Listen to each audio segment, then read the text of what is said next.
Esas las sesiones del Congreso, y yo quiero hablar sobre las megaobras,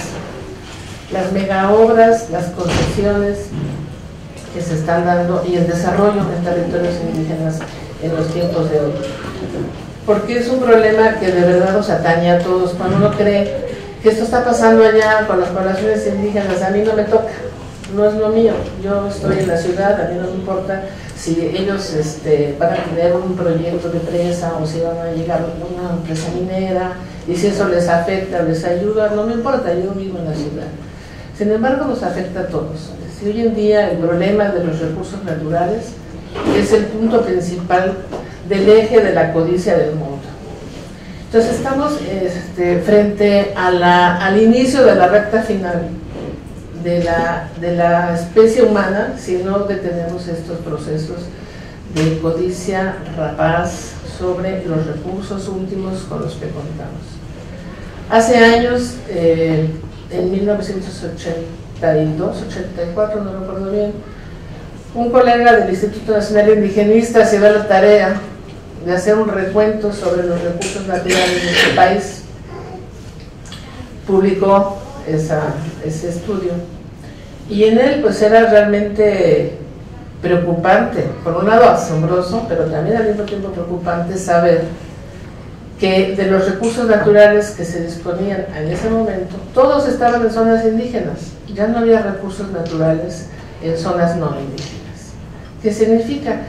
Que primero a los indígenas fueron desplazados hacia los lugares de refugio, como dijo Aguirre Beltrán, en situaciones de extrema pobreza, vivieron y sobrevivieron en esos sitios, y ahora esos sitios que conservaron y que, bueno, también son depredados, todo el ser humano es depredador, pero en menor grado porque no hay industria en esos lugares. Ahora resulta que esos pequeños espacios que sobreviven son los únicos con los cuales este país puede contar. ¿Qué está pasando ahora? Que se están yendo sobre esos espacios. Y entonces, esos espacios, si se permite que se haga la forma de explotación de esos recursos como se está haciendo ahora, este país se va a quedar sin nada.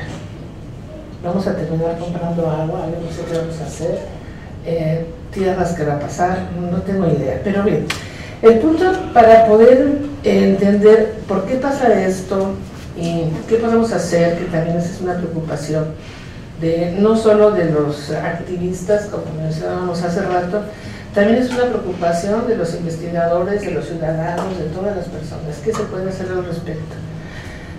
Pasa primero por pensar o darse cuenta de qué es el desarrollo, porque esta palabra de desarrollo es la que empujan estos actores voraces sobre los recursos para hacernos creer que el desarrollo es una mejor calidad de vida.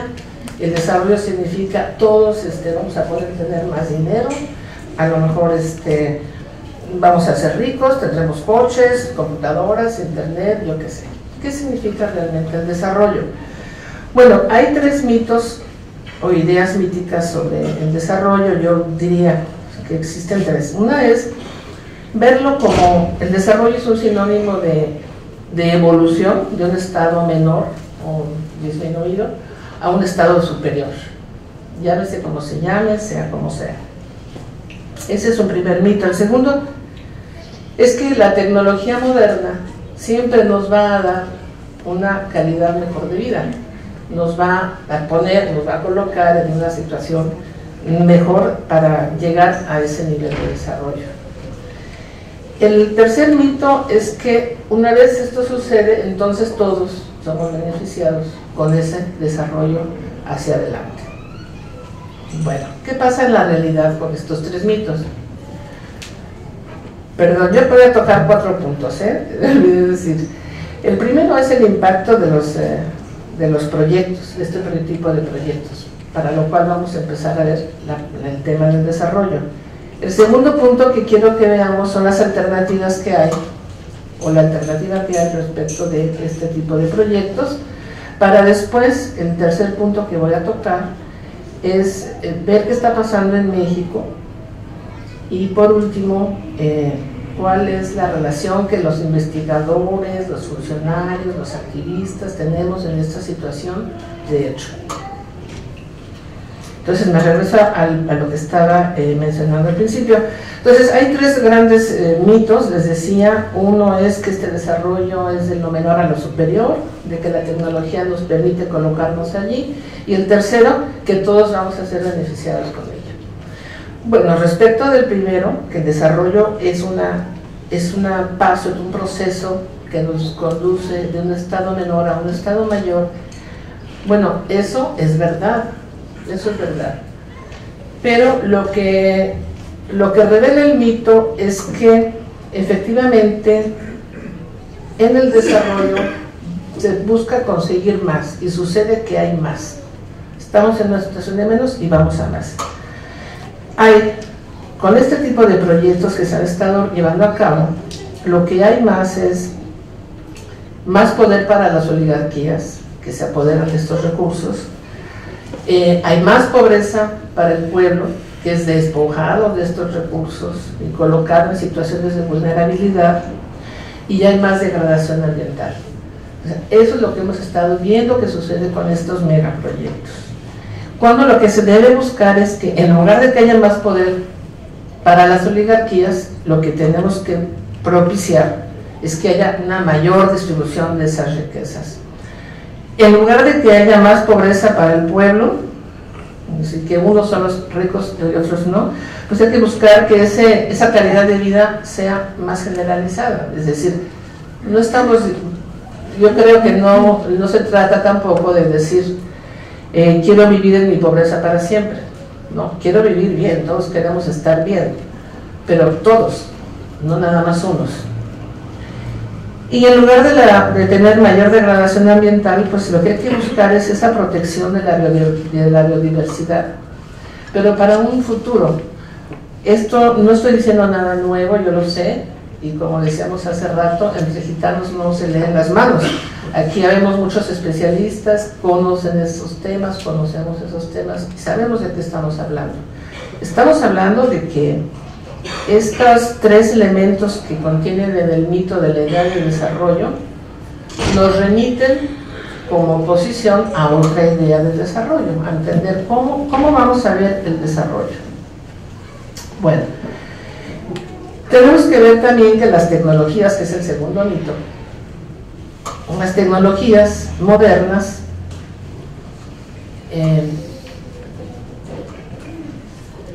no son solamente la computadora, la obra hidráulica, la maquinaria que esté no sé dónde. Eso es una tecnología específica, pero hoy las tecnologías modernas que quieran aplicarse para la extracción de los recursos naturales deben ser consideradas un tipo de tecnología sustentable.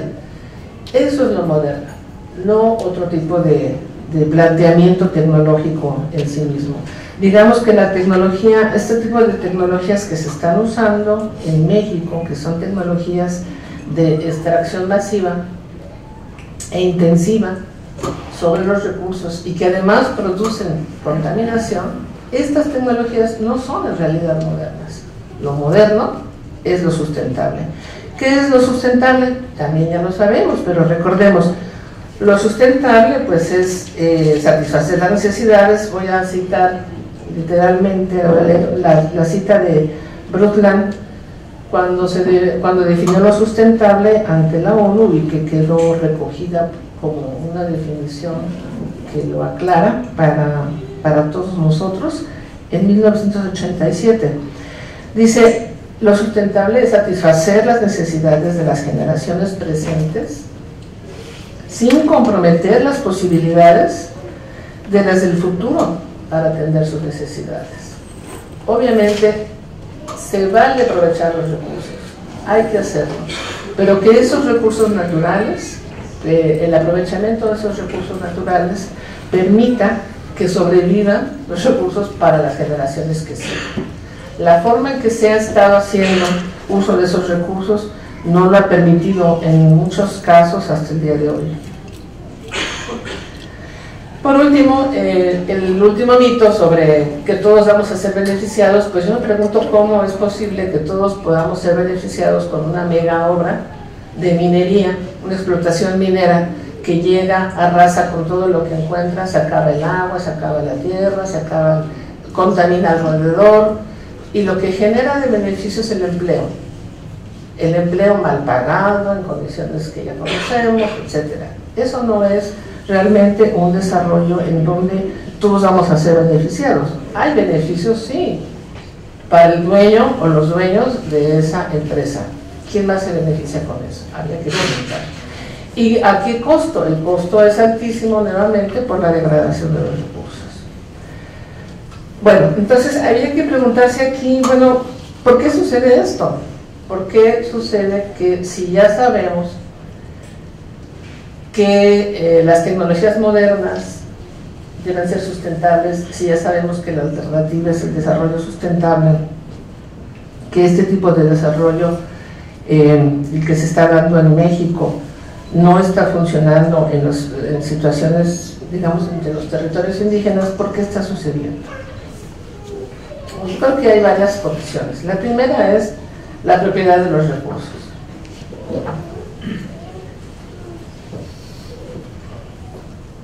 En este país hay ciertos recursos, sobre todo los estratégicos. Sabemos que los recursos estratégicos son del Estado. Entonces, aun cuando en las poblaciones indígenas tengan en su propia posesión las tierras, los recursos como el agua, la energía, los que ya sabemos, ¿no? El gas, el petróleo, esos no son recursos de los que puedan ser ellos propietarios directos, sino que pasa por una mediación con el Estado, y eso genera en primera instancia una complicación, porque no hay una autonomía plena para el manejo de los recursos. Una segunda es, como le mencioné anteriormente, el uso de tecnologías nocivas. No están en orden de prioridad, Realmente a mí me parece que todos los elementos que voy a anunciar son igualmente importantes, y dependiendo del caso se verá cuál en ese caso concreto está siendo más, es un elemento más relevante que otro. El tercero creo que es la distribución desigual de la riqueza social. Bueno, claro que sí, porque quien puede acceder a estos recursos también por otra parte, y quien tiene esas tecnologías, es el que puede aprovechar mejor los recursos, y bajo un esquema de desigualdad social como el que impera en nuestro país, y especialmente en las poblaciones indígenas, pues esto genera de que sean desprotegidos, desposeídos y mayormente vulnerables los pueblos indígenas, al no contar con esa capacidad de generar control de los recursos. Y por otra parte, la alta concentración de los grupos oligárquicos en las regiones indígenas, que eso también lo sabemos, que son los que manejan los controles de estos recursos. Bueno, a esto habría que asociar también pues las políticas del Estado, el Estado federal, los estados estatales, que generalmente, y lo sabemos de toda la vida, los últimos en ser atendidos por el Estado son los pueblos indígenas. Siempre están en la cola de las necesidades. Es un Estado también que no solo tiene políticas que no ayudan, cuando las tiene no las aplican. Contamos con un marco jurídico bastante bueno, sin embargo tampoco se aplica. Es decir, esta relación con el Estado es fundamental para poder explicarnos por qué está sucediendo lo que sucede. Allí mismo podemos agregar pues las prácticas corruptas del Estado, que eso yo creo que todos lo sabemos. La única diferencia es que yo estoy diciendo en el micrófono, pero todos sabemos que en este país hay mucha corrupción, y que la corrupción no está allá, ¿verdad? No es una cosa que digamos, pues sí, es federal, es un ente abstracto, es un ente concreto. que estén los funcionarios directamente involucrados en los procesos concretos de trabajo donde estamos con la gente. Es el funcionario que me atiende en la ventanilla y es el funcionario que dirige un centro coordinador o que es delegado del Estado, es decir, está en todas partes. Y por último, la violación de los derechos humanos y de la legislación, porque aunque se tiene y se cuenta con ella, como decía hace rato, no se aplica, no se quiere aplicar por todo este estado de corrupción. Bueno, entonces vemos, frente a estos problemas que se plantean con el tema del desarrollo, pues decíamos como segundo momento había que revisar la alternativa.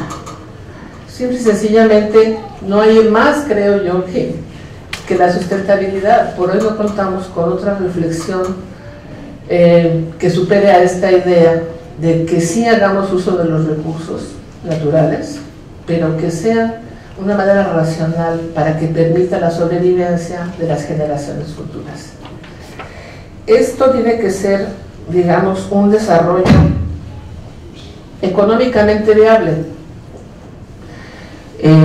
ecológicamente soportable y socialmente equitativo. Con estas tres características creo yo que sí es posible caminar en esa dirección. Pero además tiene que ser un desarrollo sustentable, integral, que comprenda todos los elementos que están en juego en ese momento, porque con estas tres cosas, estas tres ideas son muy generales. En los casos concretos suceden más que eso y hay que incluirlo todo. Y por último, tiene que ser participativo, autónomo, que los pueblos puedan tener, se les reconozca, mejor dicho, se les reconozca esos derechos que ellos tienen sobre el manejo y control de los recursos. Mientras que esto no suceda, pues es muy difícil llevar a cabo la tarea. Bueno, ¿qué está pasando en México con las megaobras? Sabemos lo que está pasando. Yo diría que en México de hoy, en estos momentos, estamos pasando por una situación bastante difícil y creo que no la estamos viendo, creo que no todos nos damos cuenta de lo peligroso, de la peligrosa lugar en el que estamos colocados como país.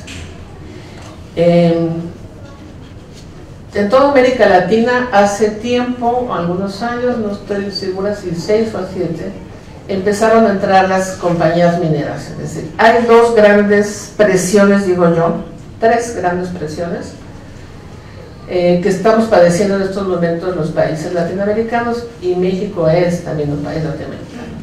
Una es la presión sobre el petróleo y el gas, otra es sobre el agua, y la última sobre las compañías mineras. Ahora, lo mineral, la presión sobre el petróleo y el agua, que son recursos vitales, estratégicos para la vida y para una nación, esos son los que me parecen más peligrosos porque vulneran el patrimonio, llevan a profundizar en la mayor pobreza, se pierde el control, es decir, se puede perder incluso la soberanía nacional con todo este asunto. El problema con las mineras tiene otra cara. La cara de las mineras es una cosa fundamentalmente de alta contaminación en las regiones, de absorción del recurso agua, que es muy peligroso, y del empleo mal pagado y malas condiciones de trabajo. Esto de las mineras empieza, si recordamos, porque de pronto el precio de la plata subió en el mundo y fue atractivo para los mineros regresar a la actividad que ya habían abandonado. Entonces retoman estas empresas y empiezan a trabajar donde tenían previamente localizado donde existían las minas y vuelven a entrar a las minas. Pero entran en condiciones de total apertura, de regalo en las regiones mexicanas. El Estado les dice, sí, entra, aquí está, págame 3 pesos y llévate lo que sea. Pese a que en muchos casos los pueblos se pusieron a que hubiera una extracción minera en sus regiones, muchos de ellos pusieron un amparo administrativo, se defendieron desde el punto de vista legal y la política del Estado fue imponer su voluntad sobre la voluntad de las personas que viven allí, y además sin respetar la ley en muchos de los casos. Entonces, dinero habla dinero. Estos fueron pues varios casos. Yo no quiero ni mencionar, son muchas las compañías mineras que hoy tenemos adentro de nuestros territorios en México, y también en Chile, y también en Bolivia, y en Colombia, y en todas partes están las mineras canadienses. Y en todas partes es el mismo patrón de explotación, el mismo patrón de generación de conflictos, el mismo patrón de complicidad con los estados, con los gobiernos. Por otra parte están las concesiones y la construcción de presas hidroeléctricas y las concesiones para aprovechamiento de las aguas.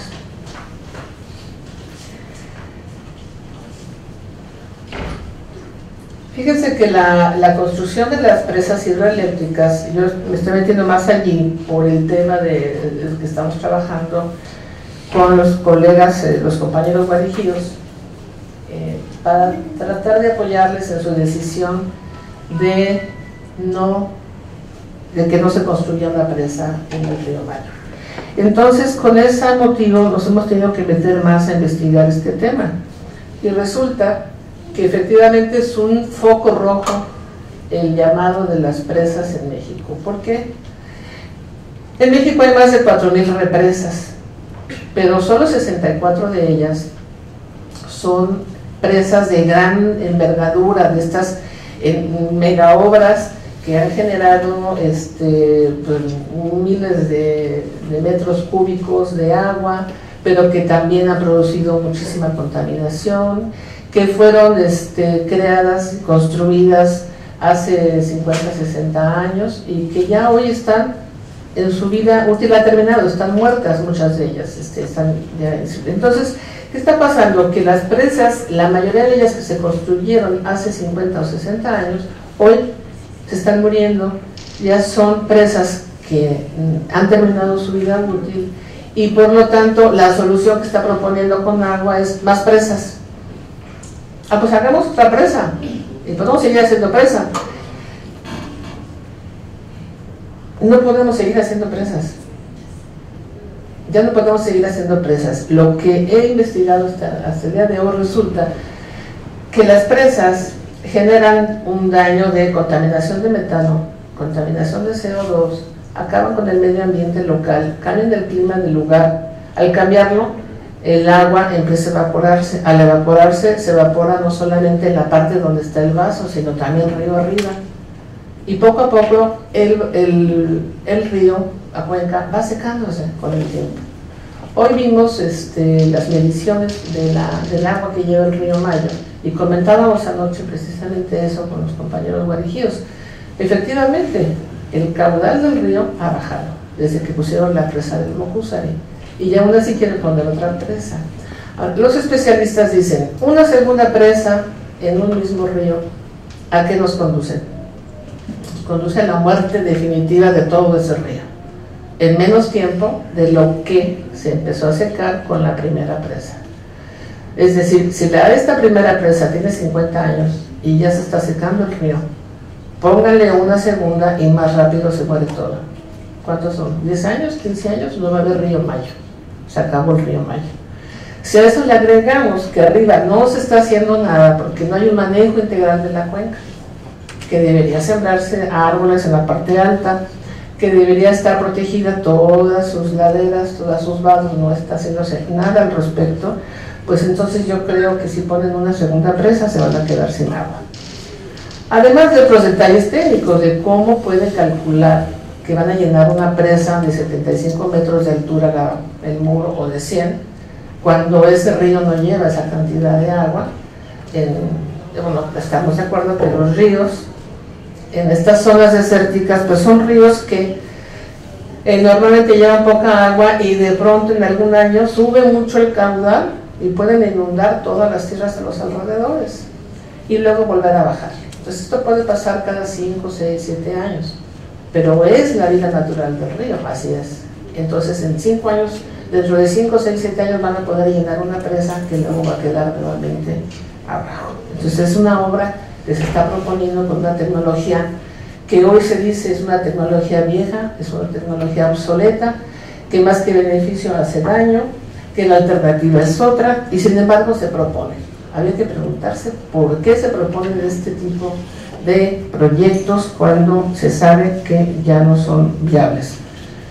El mismo informe mundial de presas internacional, informe internacional, dice, recomienda que ya no se construyan, recomienda al Banco Mundial para que no financie este tipo de obras, y en Estados Unidos ya empezaron a tirarlas, ya empezaron a hacer un manejo integral y sustentable de las cuencas, haciendo que los ríos, abriendo paso a los ríos para que hagan su propio trabajo que de manera natural tenían que haber hecho.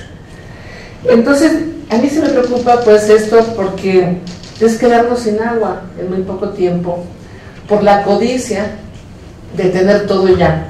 Lo quiero todo ya y lo quiero ahora. Y no me importa si mañana mis hijos, mis nietos, los nietos no tienen nada. Claro, quien piensa así, lo quiero yo, ya y lo tengo. Son este grupo oligárquico que quiere poner presas en diferentes sitios. En caso de Sonora, sabemos en el río Mayo, quieren para regar sus tierras que acaban de comprar en el valle. Esa es la justificación, porque los usuarios que ya tienen los derechos al agua pueden seguir usándola como está, y puede arreglarse la presa y pueden hacerse otro tipo de manejos. Pero ¿para qué poner una presa? Porque quiero llevar el agua a mis tierras. Entonces ese es un problema serio que nos va a dejar sin agua a todos. Bueno, lo otro es, sabemos que estas cosas pasan además en territorios indígenas. No les voy a platicar sobre los territorios indígenas, todos los que estamos aquí los conocemos, ¿no? Son territorios con índices superlativos. Los más pobres, los más marginados, los más de los más de los más.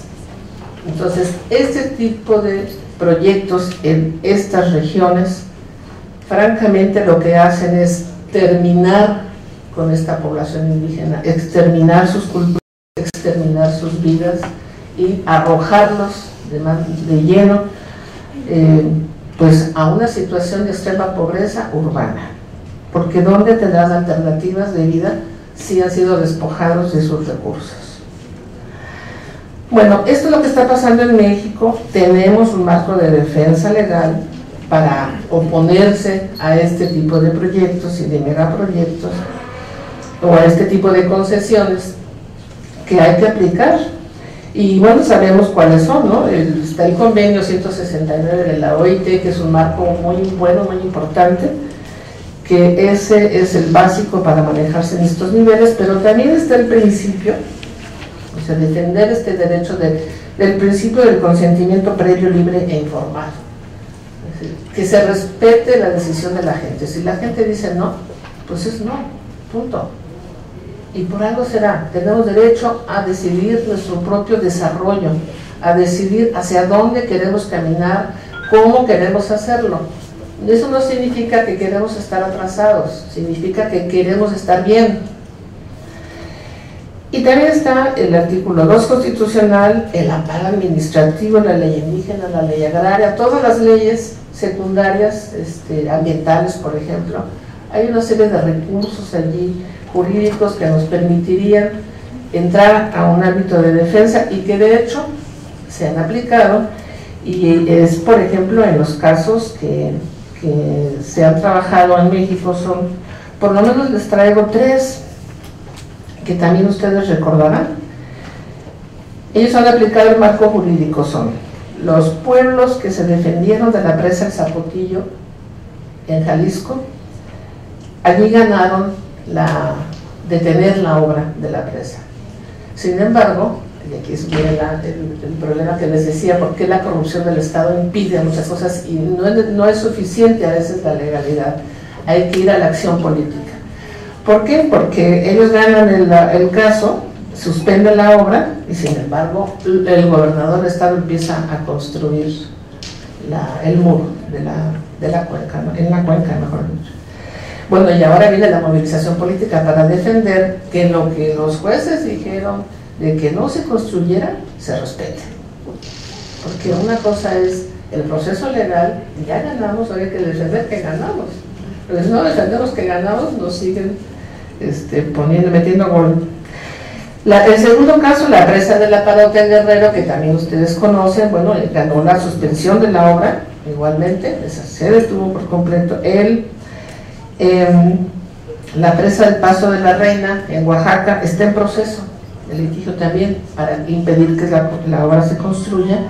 Y por último, también es un caso exitoso el que se haya detenido a la minera canadiense que pretendía explorar las minas en todos los sitios sagrados de Viricuta, los Huicholes, en Jalisco. Allí se ganó la concesión. Entonces, yo creo que si bien hay esto se los menciona porque hay que reconocer que hay éxitos, ¿no? Cuando se decide defender un recurso, puede tenerse éxito en esa conquista, en esa empresa. Y yo creo que hay que hacerlo. Yo creo que este es un trabajo no solo de los pueblos que sufren directamente el despojo de sus recursos, sino es un trabajo también de los activistas que se comprometen y acompañan a ellos y de todos, ¿no? Y esa es en materia del último punto con lo que quiero cerrar mi plática, y es acerca de la relación entre los problemas que generan estos proyectos y el papel del investigador o del funcionario o del maestro o del agente o del actor que está allí, en ese lugar. Yo digo que por lo menos hay dos grandes formas, dos actitudes de enfrentar esto, por lo menos dos. Para una red con esta naturaleza, estoy pensando en la red de investigadores que trabajamos en zonas o en territorios indígenas. Una es desde nuestra propia labor, que la mayoría somos pues investigadores o somos profesores. Allí es una tarea muy importante que el investigador pueda aportar información cuando ve un proceso de este tipo, cuando hay un problema de esta naturaleza, acercarse y nutrir con información, con asesoría a los pueblos indígenas para proponer alternativas y estrategias. Y yo creo que esto ya de por sí es una gran cosa. Hacer una investigación sobre lo que significa una presa, los pros, los contras, cómo se han hecho, dónde se han hecho, qué pasa con las mineras, cómo puede manejarse. Es decir, es todo un trabajo de investigación que lleva mucho tiempo, que al investigador se le puede facilitar más, porque está acostumbrado a hacer este tipo de trabajo, porque sabe dónde están las fuentes, porque está acostumbrado a hacer informes, a redactarlos y entregarlos. Entonces, es una labor que es, digamos, natural para el investigador y que puede ayudar mucho a las comunidades, a los pueblos indígenas en sus problemas con los proyectos de desarrollo de este tipo.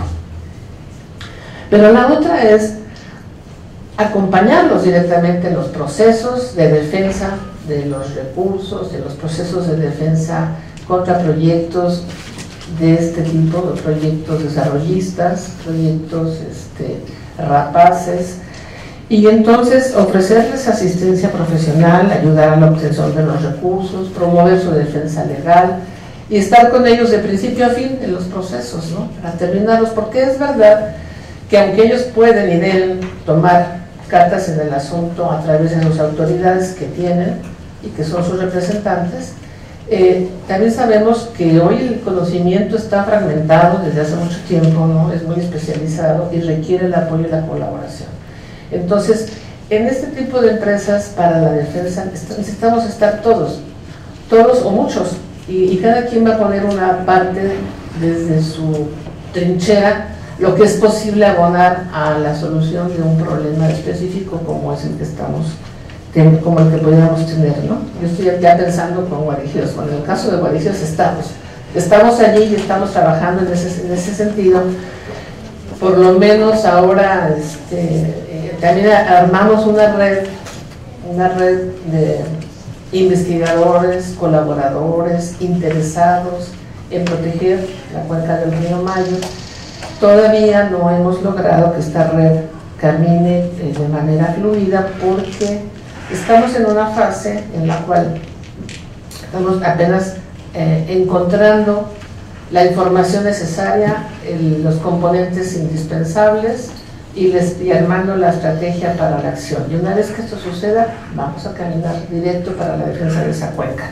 Pero yo creo que así puede ser también, es una opción para el trabajo de los investigadores y de los activistas en zonas indígenas. Es decir, trabajar en conjunto, en equipo, interdisciplinario y junto con la gente, junto con los dirigentes, junto con las asambleas, junto con los pueblos. Pues yo quisiera terminar aquí mis comentarios, mis pláticas con los colegas, porque yo sé que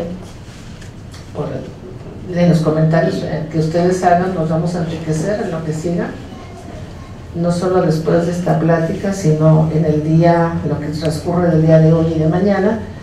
Pero pues sí me gustaba dejar claro que tenemos un problema grave en este país y que tenemos que actuar, porque si no lo hacemos nos vamos a lamentar mucho.